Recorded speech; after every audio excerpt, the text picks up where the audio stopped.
no te mentimos. Él está acá. Y no está saliendo por teléfono, no está saliendo por Skype, que se escucha un poquito mejor. Él está acá en serio, Flor. Está acá.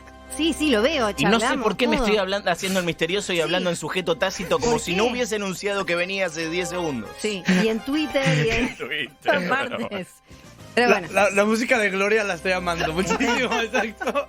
Es bastante más de lo que merezco, o sea, en serio. Flor, Venga. Sí. ¿Quién está con nosotros?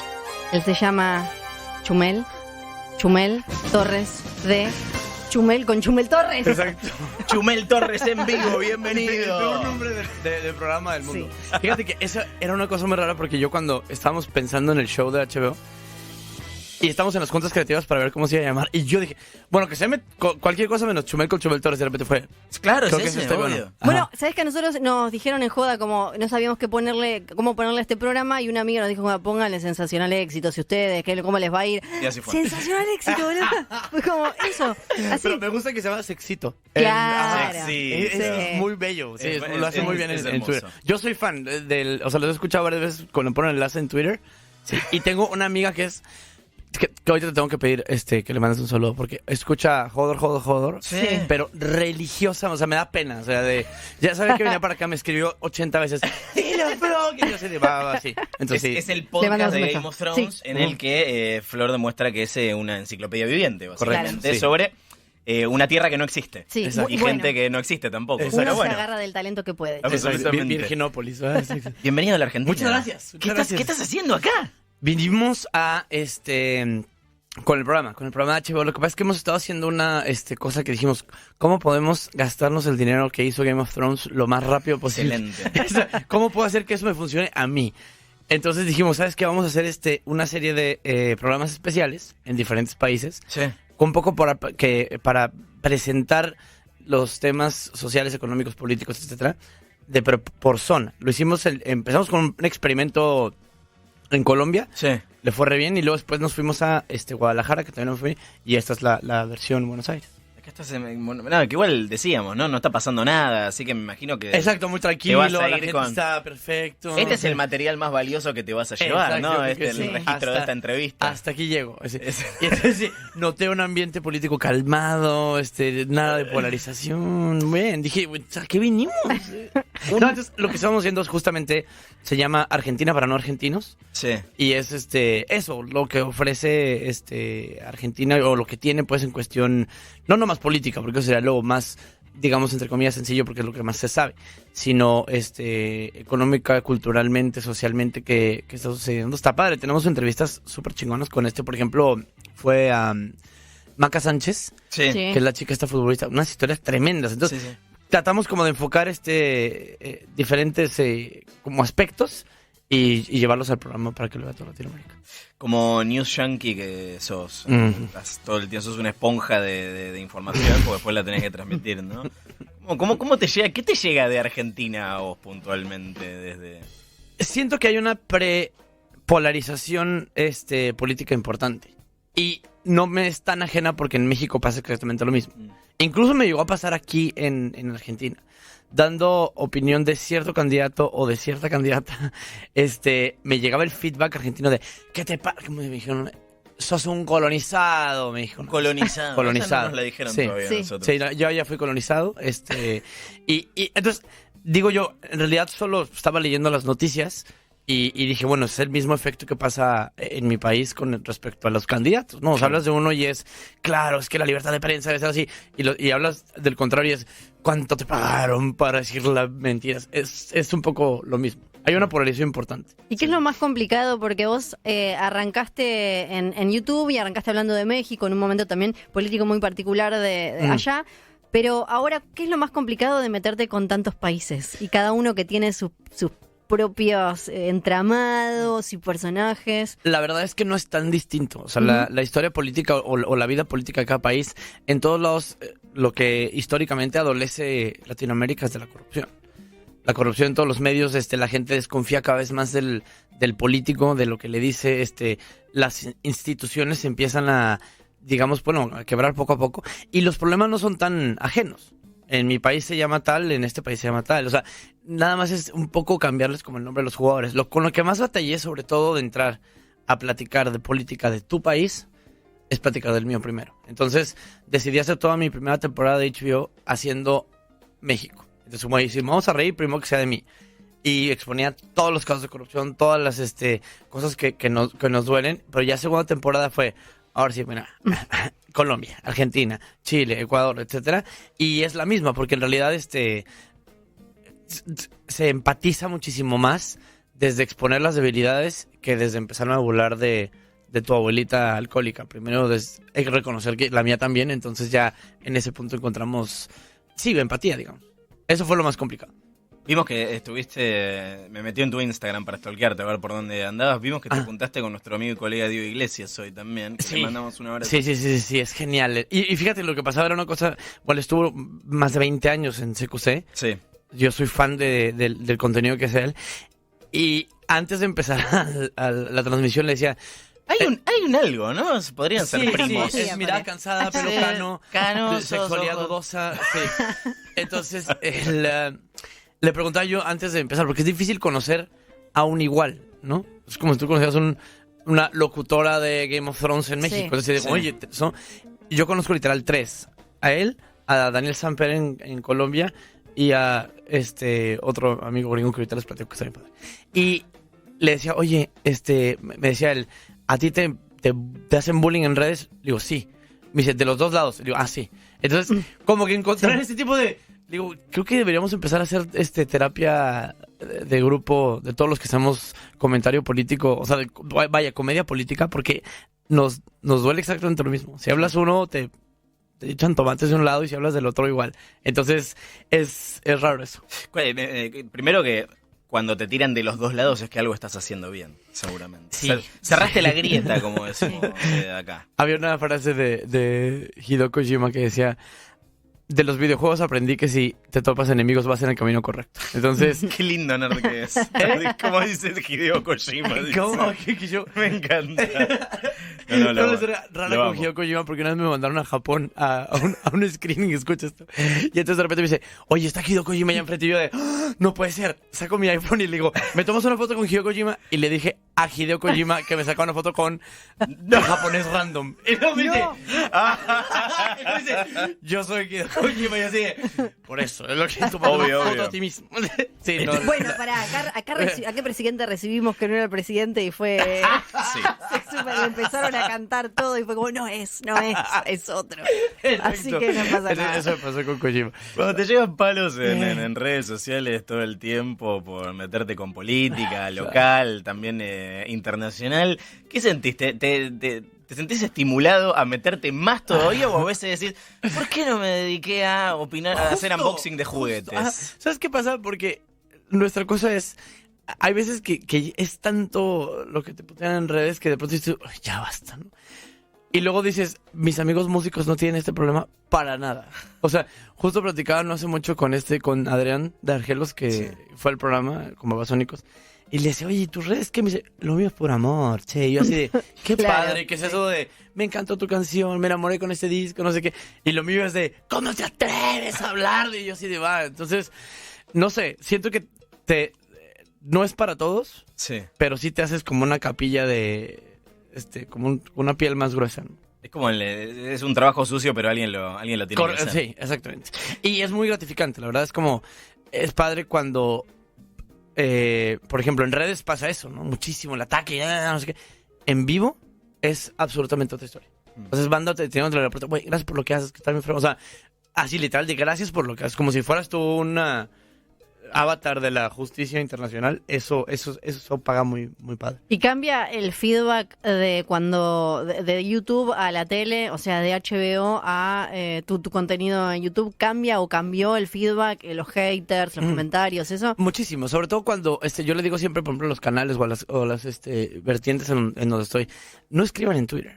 O sea, ya Twitter se convirtió en el vomitorio mundial, entonces ya no hay manera de que en Twitter alguien te dé un comentario positivo. Yo, por ejemplo, cuando lanzamos el programa que tenemos ahora en radio, que es la Radio de la República, que es literal un noticiero, lo mismo que hacemos en radio. Y yo puse exactamente el mismo post en Instagram y en Twitter. Y en Instagram era de felicidades, porque estamos en una cadena nacional importante, ¿no? Con gente muy preparada. vas con los grandes, les deseamos lo mejor, que muy bien. Y en Twitter era de, ya eres parte de la mafia, el poder. O sea, digo, es el mismo post. Entonces, incluso a veces hasta son los mismos usuarios. Yo creo que tampoco hay que hacer tanto caso ya a Twitter, está demasiado. Sí, nosotros cuando publicamos que venías vos. No, claro. No, mentira. No. Digo, estoy entiendo menos yo también. No es, o sea, digo, va a pasar. Entonces ya ni siquiera espero un mal día. O sea, es como decir, es Twitter siendo Twitter y ya. Todo esto que haces lo haces en un formato del cual soy particularmente fan, que es el late night, pero que no tiene mucha tradición acá en Latinoamérica. ¿Viste? Que dicen, bueno, mi sueño es hacer un late night, hagamos un late night, pero vamos haciendo un late night y no pasa nada. ¿Por qué en tu caso funcionó y en otros casos no pega? Creo que son dos cosas distintas. Y eso es algo que cuando la última vez que hablamos por teléfono me preguntabas lo mismo. ¿Te dije lo mismo? Sí, claro. Ah, soy un genio. No, pero es que es la única vez que me han dicho late night. Sí. Yo no creo que sea tan late night. Pero se sale tarde a la noche. Bueno, sí, es un horario, ¿no? Pero, o sea, en el sentido que no lo veo como late night porque también es mi sueño hacer un late night en un futuro. Sí. Late night as Conan, invitado, ¿no? Claro, no como John Oliver, que ahora podría ser más como así, sino sí. más bien como una banda. Sí, yo lo veo así ya Claro. en Conan. Se me haría Claro. uno de mis sueños, ¿no? Próximamente. Pero la cosa es, siento que como pegó en el caso de nuestro programa, es por lo nerd. Entonces yo veía obsesivamente a Stephen Colbert y a Jon Stewart. Sí. Tan obsesivamente que te puedo decir qué escritor escribía qué sketch. O sea, diga, ese es David Jaberbaum, porque lo reconocía, ¿no? Incluso llegaba a saber, esto es una fritez, cuando John Oliver ya estaba harto de una noticia y quería acabarla rápida. Entonces, así de mucho lo veía. Cuando te proponen un proyecto, o cuando empezamos a desarrollar Late Night, lo escribía yo from scratch. Entonces, eso es muy importante, porque no es llegar y leer un programa. Es tú mismo empezarlo a tejer. Entonces, ahí lleva un balance muy importante que, como estás hablando de política, tiene que haber comedia. Entonces, tiene que ser gracioso per se, pero tampoco tienes que ser, yo le digo que somos majaderos, pero nunca vulgares. Digo todas las groserías que tú quieras, pero jamás insulto a un grupo en específico, ¿me entiendes? Sí. Entonces, en ese balance tienes que cuidarlo tú y después educar al escritor y después educar incluso al canal. Entonces, la manera padre, por ejemplo, cuando llegó HBO un día, yo empiezo en YouTube y empieza a florecer el programa y empieza a pegar y pegar y pegar. Y me llamaron casi de todas las cadenas televisivas. Y yo les decía, bueno, nada más que a mí no me gusta que me den línea, ni que me chequen el guión, ni que me digan este tema no va. Ese era el collar de ajos para casi cualquier estación o medio, ¿no? Y entonces te llama la bonita de la escuela y te dice, oye, ¿cómo ves? Le digo, bueno, nomás yo no quiero censura. Me dice, si has visto Game of Thrones, no hay nada de censura. Y luego va. Y le digo, puedo hacer el programa desnudo. De hecho, una vez retamos al network y dijimos, ¿puedo sacar un desnudo frontal masculino? Me dijeron, por supuesto. Y yo, hola, penes. Así es, o sea. Y entonces, era como una mala idea desarrollándose cada vez más con mi jefe Roberto, que es el señor HBO. Y le decía, pero quiero un equipo de periodistas. Ok, pero periodistas profesionales, bien. Y de escritores de comedia, ok, pero 9, perfecto. Entonces el año de, pues me está dando este vato, le pido una isla en el Pacífico, me la da. ¿Le pediste la isla? No. Ah. Y entonces, y entonces la cosa es que, ¿Qué? Y entonces, se empezó a dar esa configuración y funciona. Y justo eso, nuestro primer problema fue el feedback argentino, venezolano, colombiano, diciendo, porque un mexicano me va a decir que mi país es una porquería. Entonces dije, no, hay que cambiar esto. Entonces ya empezamos a hablar primero de México y después de todo lo demás. ¿Y cómo fue? Acá siempre que se trató de hacer algo parecido, cuando le terminaba yendo mal, decían es que es un formato muy de Estados Unidos y el público de acá no lo consume. ¿Vos sentiste en algún momento que tenías como que meterle algo latino más allá de... No, ¿sabes qué pasa? Una cosa bien importante, Fío, es tienes que respetar mucho a la audiencia y tienes que confiar en su inteligencia. Y mi onda es, si tú no entendiste el chiste, el idiota eres tú.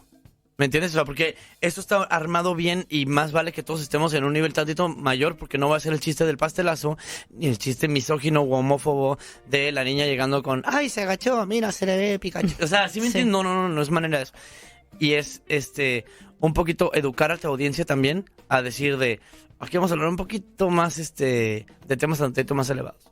Algo que me defendía mucho a mí en mi network o en mi manera de comunicar es el uso de malas palabras. Porque eso te criba la ultraderecha. Entonces, si la señora se va a ofender de que yo diga una grosería, se va a mega ofender de que voy a hablar de matrimonio igualitario. Entonces mejor sus contenidos, señora, tómenlos usted el domingo a la 1, no tengo ningún problema. Acá es la mesa de los niños grandes. Entonces, la parte padre y como comunicadores siento que tenemos esta responsabilidad es dar programas de calidad. Yo le digo que es el fenómeno de Walter White. Cuando doy conferencias le digo, produce lo que tú consumirías, con la calidad con la que lo consumirías. Entonces, mira, cuando yo me empezó a ir bien, me compré mi primera tele con el dinero de HBO y lo primero que vi fue un programa de YouTube y te lo juro así, por mi madre, que dije, qué buen programa. Pero, o sea, como si no lo hubiera escrito, como si no fuera el host, pero dije, yo lo vería si alguien más lo hiciera, ¿no? Entonces, en ese sentido, así hemos hecho casi todos nuestros proyectos, ¿no? Escribimos un musical, nada más porque si se me antoja hacer algo como Book of Mormon. Y dije, bueno, ¿y si lo escribimos? Entonces lo acabamos. Y así casi todos los proyectos que hacemos es precisamente por diversión. Y porque hay gente que de verdad no tiene estos límites que tenemos como latinoamericanos, ¿no? Simplemente llegan y lo hacen y pues, no preguntar tanto. Recién decías algo de chistes homófobos o misóginos. ¿Cómo te llevas? ¿Qué onda eso de los límites? Hoy se habla mucho en especiales de comedia y demás sobre de qué se puede supuestamente hacer chistes y qué no, y sobre todo, más de otro lado, si al hacer un chiste sobre tal tema te estás burlando o estás haciendo un comentario social. ¿Cómo manejas todo eso hoy? Yo creo que se puede hablar de todo y debe de. Hace poco me metí en un problema con una comediante de acá. Y le decía, mira, yo lo que estoy haciendo es leer las noticias. Si eso te molesta, tu problema es con la realidad, no es conmigo. Entonces, siempre que trato de hacer un chiste, cuando siento que está demasiado, digo, existe South Park. Y we can take South Park. O sea, nos educó Family Guy, nos educaron los Simpsons y nos educaron South Park. ¿Por qué de pronto nos volvimos la generación bubble wrap que nos molesta pegarnos en la esquina? Es como de, oigan amigos, es una broma. Mientras no sea un mensaje de odio, todo está perfecto. Y creo que YouTube enseña mucho eso. YouTube te bloquea tu contenido y tu canal si tus chistes o tu contenido, lo que sea, incita al odio a alguien más. Mientras no, we're good. Entonces, también hay como cosas en las que, vaya, vamos descubriendo cómo nos estamos hablando cada quien. Pero yo opino bien que siempre tiene que haber libertad. Y no debemos de ajustar la comedia a estándares más fuertes de los que ajustamos a los políticos, ¿no? O sea, de pronto está Donald Trump diciendo grab him by the pussy y nadie hizo nada porque pues, no es el presidente. Y de pronto estas otras historias que suceden con los acosos de otros artistas, pues sí, están casi que en la cárcel. No es que deban convivir ambas cosas, nada más creo que uno tiene que vivir con la conciencia tranquila, y ser muy consciente del otro. Entonces, estamos hablando, como dice Joe Rogan, it's just jokes, ¿no? También es un poquito... Tengo muy poco respeto por la... ¿cómo se llama? Sí, por el feelings, ¿sabes? Siento que ahorita somos una sociedad que vive, lo decía Jon Stewart, feelings over facts, ¿no? En lo que tus sentimientos valen más que los hechos. Y es como de, amigo, mira, están los reportes aquí, o sea, ¿cómo le hacemos, no? Entonces, absolutamente, es el voto emocional lo que hace que termine. Exacto, y entonces, justo eso, se me hace que es bueno retarlo porque encontramos un justo medio, ¿no? Sí. Y ahorita en los medios es donde más debe de pasar, o sea, debe ser un reflejo de quiénes somos y tampoco tenerle miedo a los temas tabú, y lo mejor es platicarlos, porque vamos a encontrar empatía, vamos a encontrar un terreno en común, ¿no? O sea, si no nos escuchamos y si nos tenemos miedo a hablar, pues no vamos a ir a ningún lado, hermano, ¿no? Escuchaba el otro día un podcast en el que le hacían una entrevista a Stephen Colbert, que es conductor de Late Night, y tenía antes un programa que se llamaba The Colbert Report. Le preguntaban por el desafío de pasar de hacer, él en el programa anterior hacía de una figura paródica de un periodista conservador, que no era él, sino que era un personaje con su mismo nombre. Sí. Y cuando pasó a hacer el programa que hace ahora, es él, ¿no? Sí. Y él dice, es la primera vez que tengo que hacer de yo mismo en televisión todas las noches, y es un montón. O sea, yo no sabía que iba a ser más difícil. ¿Cuánto de Chumel persona y cuánto de Chumel personaje? El 100%. Cuando empecé a diseñar el programa, fíjate, pasó una cosa bien rara. Cuando empecé a diseñar el programa, en mi cabeza, o sea, yo no empecé en un estudio, yo empecé a grabarme en el teléfono. Entonces me aprendí los guiones y me grababa una vez y otra vez. Y dije, bueno, hay que hacer moped o vestirme de mujer o hacer un personaje. Que intenté incluso hacer un personaje de ultraderecha, anti-gay, anti-aborto, anti-nada, ya sabes. Y luego la gente se lo empezó a creer. Claro. Porque white male, ya sabes, porque blanco, heterosexual, católico. Entonces digo, ¿qué te pasa? Yo sé, no, entonces bueno, no van a tener la parodia. Tiene que ser como straightforward. La verdad es que como soy en el show, está en la vida real. Con bastante mejor dicción, pero y mejor maquillaje. Pero la verdad es que no puedes filtrarla, ¿no? O sea, en el caso de Colbert lo que hacía era... Es un programa que la gente está lista para que pase. Yo siento que después de nuestro programa ya puede pasar un Colbert, porque ya entendimos de, ok, comedia política. Sí. Ahora ya se puede hacer comedia política con un twist, que sería un Paquita Salas haciendo political comedy, ¿sabes cómo? Entonces, yo creo que en los programas que hago está el 100% de mí tal cual. Porque así no tengo que tener buena memoria y no tengo que pensar si era el personaje o no. O sea, mis opiniones personales están bastante intrínsecas en el programa, ¿no? Entonces, así, si tú me dices una declaración, por ejemplo, te digo, no hay manera de que haya dicho eso porque yo pienso así. Que me ha pasado muchas veces, ¿no? O sea, que me dicen, es que tú nunca hablaste de tal programa. Y yo, híjole, sí, porque sí me interesa. Entonces, mira, aquí están los programas. ¿Ya te enchufaron fake news? ¿Fuiste protagonista de fake news? Sí, claro. No, N veces. No, a mí me han dicho que me puso el presidente, que un partido político pagó a HBO para que estuviera adentro del canal. No, o sea, vaya, pero vuelvo a lo mismo. O sea, es la gente que, es un fenómeno raro en Latinoamérica en cómo alguien que no piensa ideológicamente con nosotros queremos que, no solo que falle, queremos que lo crucifiquen, ¿no? Entonces, no sé qué tanto hacerle caso a esas cosas, pero bueno, los fake news van a pasar y está bien. Hubo varias cosas, por ejemplo, en México, que nos pasaron. Hicieron un reportaje de los periodistas que recibían dinero del gobierno. No te decía de la tranquilidad que yo tuve así. Y está una lista importante. Y yo en cero. ¿No entraste a ver? Jamás. No, jamás. Hicieron, por ejemplo, el Me Too que fue en México. Uh-huh. Yo con la tranquilidad, pero del universo. ¿Sabes? Entonces, ese tipo de cosas, porque como eres realmente tú, puedes vivir tranquilo. Me pasó eso que una vez nos llamó un político para nuestro canal de YouTube. Me ofrecía una importante cantidad de dinero. Le dije, oye, ¿sabes qué? No va a pasar. Y no solo no va a pasar. Por esta vez no te voy a quemar porque es el primero, pero lo dije en el programa. Ya cayó el primero, porque es temporada electoral y ya me hablaron. Cualquier otra llamada, cualquier otra juntita, cualquier otro desayuno, lo voy a decir. ¿Y quiénes son? Le digo, porque nosotros no somos un noticiero, somos 5 amigos que la pasan de huevos. Eso lo escuchan en el Capitolio, en la Casa Blanca. Me invitaron a un speech en la Casa de los Demócratas de libertad de expresión en México. Y luego conozco ahí como personas importantes en Washington. Y tengo el 22 de... Esto no lo he dicho en ningún medio, tiene una primicia. El 22 de octubre voy a un foro con Trevor Noah. ¡No! Sí. O sea, que se llama Humor, la forma más democrática de la comunicación. Y es comentaristas políticos de todo el mundo. De Brasil, de Arabia, Europa, no sé qué, y está Trevor Noah a una gala donde presentamos cada quien nuestros proyectos. Entonces voy a Tremendo. besar la mano real de mi padre Trevor Noah. Pero, y la cosa decía eso es, porque en mi país estoy en segundo lugar de Radio Nacional y ni un pillo del periódico. Y de otros lugares donde no te ven como competencia, sino te ven como, oye, pues estos chavos lo están haciendo bien, cuentas otra historia, ¿no? Entonces, siento que es esta competencia malsana de los viejos no dándole espacio a las nuevas generaciones y that's the story. Te van a hablar de eso, ¿eh? Estamos con Chumel Torres, se queda con nosotros un ratito más, vamos a escuchar música, son las 11 de la noche, él vino a Buenos Aires, se trajo literalmente las cámaras al estudio de Metro, busquen en @sensacionaléxito para ver el detrás de escena de esto. ¿Te gusta Soda Stereo? No manches. Este tema es para vos, Soda Stereo, Gracias, Metro 95.1, siendo Summa. Estamos con Chumel Torres de Chumel, con Chumel Torres. Él es Chumel Torres en vivo. ¿Cuándo sale el especial Argentina Edition? El 11 de octubre, con eso empezamos el regreso a nuestro break.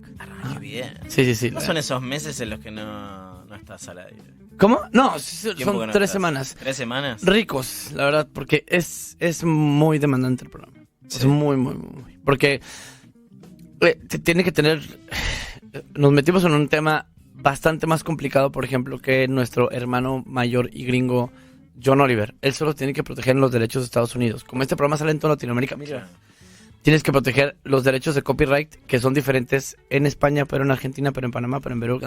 Entonces tenemos que darle demasiadas vueltas, tanto el Claro. material que usamos como las noticias que damos, a las fuentes que utilizamos, porque tienes que hacerlo en 20 países. Entonces, es demandante para casi todo el equipo. Y sobre todo que los temas sean relevantes para alguien que lo ve en España, para alguien que lo ve en Veracruz, ¿no? Entonces, es padre. Y al haber laburado con tantos ya gobiernos distintos, aunque quizás tengan, como decías antes, sus similitudes en diferentes países, algo de lo que se está hablando también bastante últimamente es si es más fácil hacer humor político con un gobierno más de derecha o un poco más progresista. ¿Vos encontrás una diferencia a la hora de laburar con el material noticioso? De derecha Sí, te va material. claro. ¿El de derecha va más material? Porque acá, acá le pasó, por ejemplo, a CQC, cuando cambió el gobierno también, como que lo empezaban a ver de otro lado, Sí. le pasó a un montón de programas en Estados Unidos. Por ejemplo, pasa una cosa bien rara. La derecha te da mucho más material porque es bastante más ridícula y tonta, pero las noticias de izquierda son bastante más tristes. Entonces, porque es más social, ¿sabes cómo? Y a mí me pasaba cuando cambiamos el gobierno de derecha a izquierda. Antes la burla era de, ¡ja, ja! Se le cayó la banda presidencial. Ahora es de, y no hay medicamentos para los niños con cáncer. Make a joke about that. Entonces, Claro. es difícil, ¿no? O sea, no sé si sea por el proceso mental de cada una de las corrientes ideológicas, pero, por ejemplo, es difícil, por ejemplo, hacer chistes de la ley de seguridad interior, o por ejemplo, o de matrimonio igualitario, ¿no? O sea, es gente que les han quitado sus derechos, güey, ¿no? No es una fábrica que hacía malversación de fondos. Esto es gente que está pasando. Entonces, es luego raro saber distinguir qué sí da risa y qué de plano es francamente triste, ¿no? ¿Y hay algún tema que te haya parecido particularmente complejo de abordar de todos ya los que atravesaste? Sí, hubo un tema que me marcó a mí muchísimo que fue transgénero. Transgénero, porque no solo era una cosa complicada de explicar, sino que a la audiencia que ve HBO es complicada también. Porque apenas estamos en el tema de, ok, gays, we get it. Ya sabes, sabemos cómo funcionan los gays y las lesbianas. De pronto es, ¿qué significa la T del LGBT? En una cosa que a mí me cambió de manera personal, porque al final del show dije, bueno, si vamos a hacer esto, voy a hacer drag. Y contratamos a un artista drag a que me hiciera todo el tema. O sea, el contouring, pero la peluca, el talking, todo completito, como si yo fuera a estar en un show drag. Eso te cambia una perspectiva a cómo ves a las mujeres, pero, o sea, años luz. Me está maquillando este Ángel de Boraman y te sientes bonita. O sea, porque y él me decía, dice, te va a pasar esto porque tú tienes una idea de lo guapa que eres. Si yo te lo potencio al 1,000,000%, o sea, freudianamente te meto en un pedo. Estoy yo con mi peluca, con mis pads, con mi vestido, que era el ganador del Mexico's Top Model. Y entonces sale mi director a hacerme la broma amable de, bueno, 3 cervecitas y ya dudaba. Y yo decía ¿y a ti quién te dio permiso, gordo, pelón? Ya sabes, pero yo en linda, ¿no? Salgo al estudio y lo primero que le digo a la audiencia, tenemos una audiencia en vivo, le digo, nadie me chifla ni me diga guapa. Y dije, güey, ¿cuántas veces he escuchado a mis amigas decir exactamente lo mismo? Simplemente porque traen una falda, porque están vestidos. Entonces, eso, o sea, como que te bota un engrane importante. Hay, por ejemplo, temas muy tristes. Venezuela, yo no puedo. O sea, porque lo escriben mis escritores venezolanos. Y están escribiendo una realidad de alguien que les tiene la pata en el cuello y que les tiene en mi país cuando deberían estar en su país, ¿no? El primer take que hicimos, por ejemplo, de Venezuela, acabamos con una banda que se llama La Vida Bohem, que es una banda venezolana radicada en México. Tocan un tema que se llama Lejos. Yo no podía parar de llorar de estos chicos escribiendo de, güey, debería estar yo triunfando en mi país. Y estoy en otro a kilómetros simplemente porque ese señor no se puede. Entonces, ya pierde la broma, ya pierdes un poco. Dices, güey, sí, son mis amigos siendo heridos por noticias que estamos dando, ¿no? Entonces, justo. Eso ¿Quieres me hacer llorar manda a Chumel? a la lona. No, es muy linda y la verdad es que es padre porque empatizas y dices, güey, yo pude haber sido esta persona, ¿no? O sea, el día que llegó, por ejemplo, Led Varela, que fue uno de mis escritores durante mucho tiempo, él era bastante más gracioso y famoso y talentoso que yo, y de repente llega a tu oficina de, oye, déjame escribir sketches, y yo así de, eres Led fucking Varela. O sea, ¿me entiendes? Era como alguien que yo admiraba y de repente es como de, pues sí, hermanito, aquí te damos en lo que te reparas y te sanas y vuelves y ahorita estoy haciendo una gira stand-up de todo el mundo, pero esas son cosas donde, vaya, como comediantes te puedes ver a los ojos y decir, chin, puede haber sido yo en 3, 2, 1, ¿no? Que no me ha pasado ahorita que en la entrevista con Diego Iglesias. Como que había un tema que nos veíamos y decíamos de... Sí, y me decía, pero sí cansa, ¿no? Yo sí se cansa un poco. O sea, pero porque entiendes cómo son las horas vuelo y que es estar haciendo comedia política para gente que luego no quiere escucharla. Entonces tienes que tener un tema importante de esperanza interior. Me gusta, se nota que hablas con mucho orgullo de tu equipo. Se nota que te gusta mucho. Quiero saber cómo es todo el laburo que lleva un programa de Chumel atrás. Mira, en un principio los escritores de comedia, que es un tema que siempre les digo a todos, esto se trata de comedia y después de comedia. Si por ende platicamos de política y esto, o es nuestro segue para poder escribir un programa, que impere siempre la comedia. Y nadie se me va a ofender, y aquí el que no se ría pierde, bueno.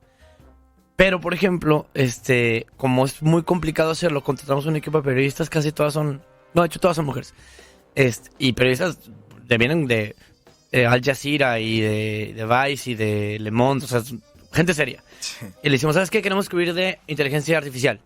Ellas hacen la investigación, nos dan toda la historia verificada, y yo le digo que ellas hacen el pastel y nosotros lo embetunamos con nuestras pendejadas, ¿no? Entonces nosotros ya con idioteces ya empezamos a hacer comedia sobre eso.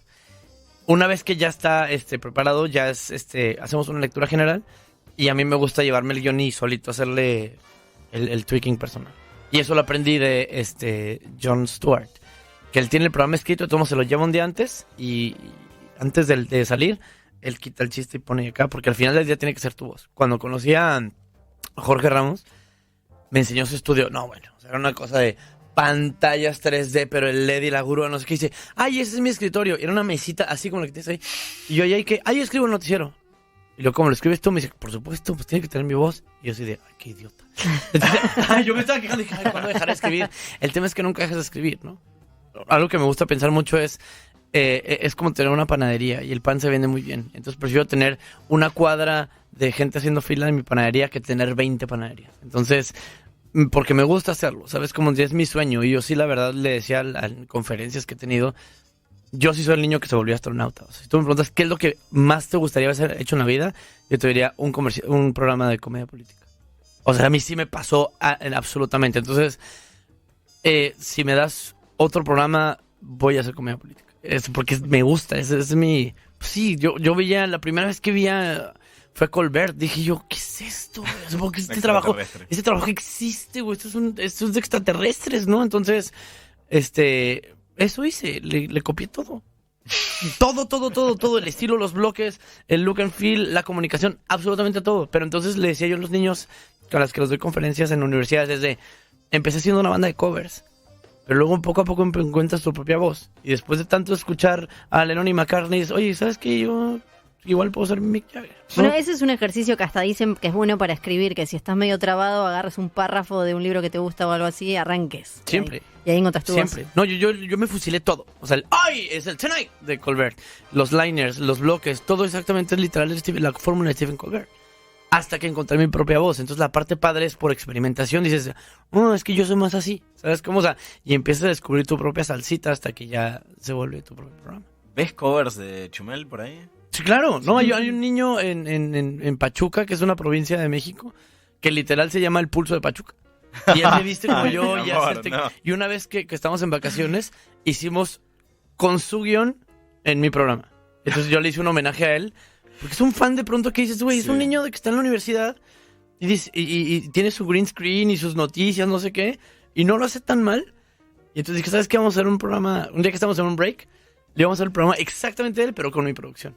Entonces era como un homenajillo a él. Es padre, digo, no sé, creo que es muy bonito que a la gente le pase lo que a mí me pasó, ¿no? O sea, descubrir tu vocación viendo a otro decir quiero exactamente hacer eso, ¿no? Y aparte más cercano, ¿no? Porque ponele, vos veías a Colbert o a Jon Stewart y ahora un chico de México ve tu programa y dice... Bueno, y me pasó cuando conocí a Jon Stewart, que me ofrecían hacerle un par de preguntas. Sí. Te lo prometo, y dije, es que no tengo nada que preguntarle porque sé todo de él. es real. O sea, es como de, pues, ¿qué le pregunto? Ya lo sé. Nada más sería echar su mano y decirle, me inspiraste a ser el mío y ya. Claro, sin preguntas. Sí. ¿Cómo sigue la gira por Buenos Aires? Padrísimo. ¿Te pueda contar? ¿Para dónde vas? ¿Cuánto tiempo más te quedás? Yo me quedo acá hasta el jueves. Sí. Hicimos entrevistas con, Maca Sánchez, estuvo Diego Iglesias, Joaquín ¿Cómo se llama? ¿Furriel? Furriel. Qué guapo es Joaquín Furriel, qué barbaridad. Es un Dios hombre muy de mi vida. bello. Sí, o sea, yo... Podría ser Batman. Podría tan ser Sí. Batman, sí, yo, o sea, le dije, qué bueno que traes anteojos porque me hubiera perdido en tus ojos y no hubiera salido jamás. Y la parte padre es esta, que hemos tratado de explorar Argentina en el sentido de, más allá de la crisis y más allá de los temas económicos que tienen, es una sociedad y una población está súper llena de esperanza. Entrevistamos a un chavo que tiene 26 años, tiene una compañía de prótesis que él las imprime y las regala. Tiene 5,000 pedidos. Gino Gino Tubaro, correcto. capo. Él. Y entonces le preguntaba fuera del aire y dice, oye, ¿estás estudiando? Me dice, sí. Y le digo, ¿para qué? Dice, no sé, ¿crees que no debería estudiar? Yo, hijo, eres un pequeño Stephen Hawking, get the fuck out of school. O sea, pero entonces de pronto conoces a este tipo de gente y dices tú, esta banda está viva, ¿no? Entonces va a estar bonito. Yo confío mucho en que sí. Y bueno, y mañana estoy con Dante fucking Spinetta. Muy bueno. No, Bien. man, yo le voy a besar la mano y decirle que el leche para mí me cambió la vida. Ajá. Entonces va a estar cagado. Bien. 11 de octubre lo vemos en la pantalla de HBO. Sí, sí. Chumel con Chumel Torres, especial Argentina. Y pasó por sensacional éxito. Me vuelvo completamente loco. No lo puedo creer. ¿Vamos a salir nosotros ahí también? ¿Apareceremos? Sí, de hecho sí. En la transmisión de Sí, le HBO. estoy preguntando a las Mirá. 200 personas que vinieron con... ¿Qué tal el lectura del programa? Sí. Gracias. Gracias, campeón. Yo tenía Gracias. muchas ganas de venir acá. Chumel Torres en vivo en Sensacional Éxito.